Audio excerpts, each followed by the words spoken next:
So welcome back to How to Make a Comic with me, Melanie Whelan, illustrator and writer. So this is week 2, world building. So if you were watching last week, we made a character. And this week we're going to create a world for that character to live in. So we're going to draw a home for the character, their favourite food, their best friend and their enemy. This will expand their character's world and we'll get to know them a bit better. So last week I just used a pencil and paper.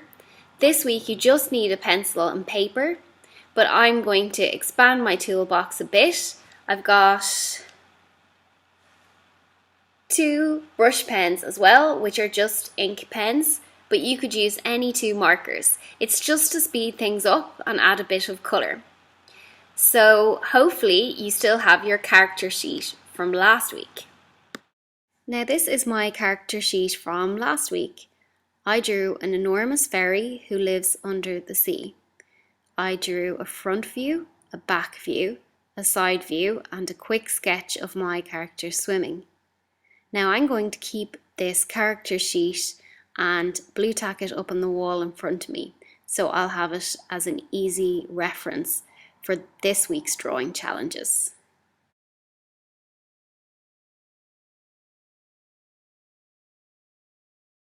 So you have your character drawn from last week, and next thing we have to do is create a world for our characters to live in. So you might be wondering, where do you set your comic? Well, the great thing about comics is that all you need to create endless worlds is a pencil, a piece of paper and your imagination. Let's take a look now at some examples of where we could set our comic. First up is Tintin. And in this adventure, he actually made it as far as the moon. This image is from Asterix, which is one of the most successful comic book series of all time. It's set in a country called Gaul in 50 BC. This is a classic image of Batman, and in the background is, of course, Gotham City. If you live in a city or a town, you could quite easily go out and do some sketches and create a backdrop for your comic. This image is by Luke Pearson from the Hilda comics. Hilda lives in a world full of cool creatures and amazing monsters. You can get these comics at your local library, and if you haven't seen them, they're well worth a look. This is from the comic that I'm currently working on, Journey to Ciudad Perdida, and it's set in the Colombian jungle. So I hope I provided you with some ideas and inspiration for where you're going to set your comic. But first, we're going to do some quick sketches. Same format as last week. You get 30 seconds for each sketch, and the Bonnie Men have provided some excellent tunes to draw to. So we're going to do some action sketches of our characters. So I want nice quick sketches with a bit of movement in there. That will loosen up our hands and get our brains working.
I hope your hands are nice and warmed up after our quick sketch session.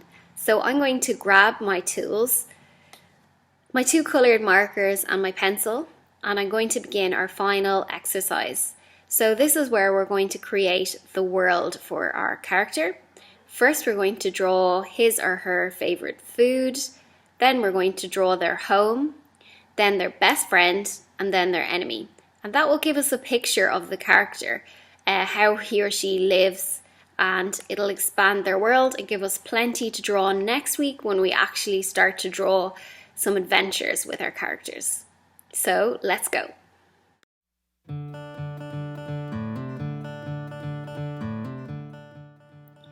I gave my character a name. I'm calling my character Marcus the Fairy, just to make life easier.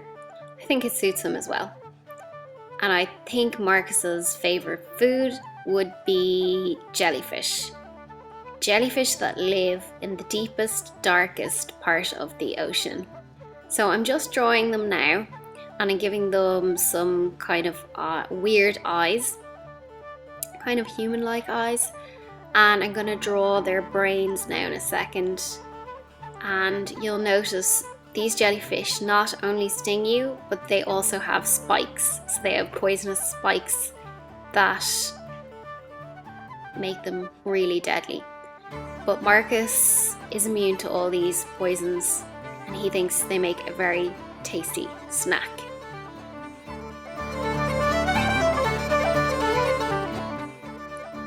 I'm drawing my character's home now. My character lives under the sea, and I think he'd live in a cave in a really deep, dark part of the ocean. So I'm drawing some rocks there, and some seaweed, and some food, some of those jellyfish that I drew earlier. And I decided that my character Marcus would be a traditionally naughty kind of bad fairy, like in Irish mythology. And what he likes to do is to steal bicycles. So in Irish mythology, fairies were always trying to make trouble for the humans on land. And this fairy is no different. And what he does is steal bicycles. And why does he steal bicycles? Because humans really, really like bicycles. And they're very, very shiny. So he just can't resist one if he sees one. And he takes them all back to his cave. And that's what I'm drawing now. All the bits of old bicycles that have been there for a long time. And he's also sitting outside in a tiny little chair which he has stolen from the humans as well. So he's just relaxing there.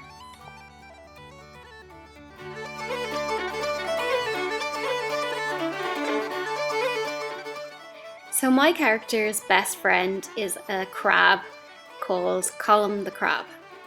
And Colum uses his very powerful claws to cut through the bicycle locks and help Marcus the Fairy steal bicycles. So he loves going on adventures. He's going to perch on top of Marcus's shoulder and go onto dry land and get up to all kinds of adventures, stealing bicycles together.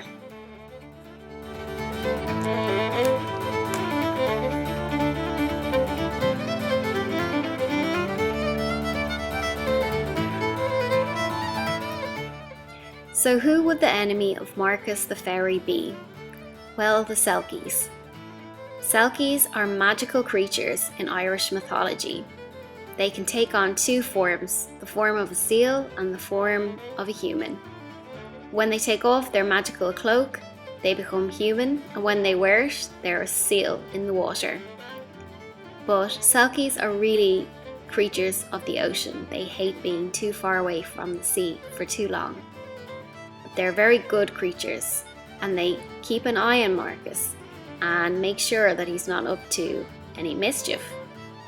And when Marcus sees a Selkie, he can never tell if it's a plain old seal or if it's a Selkie. So that is difficult.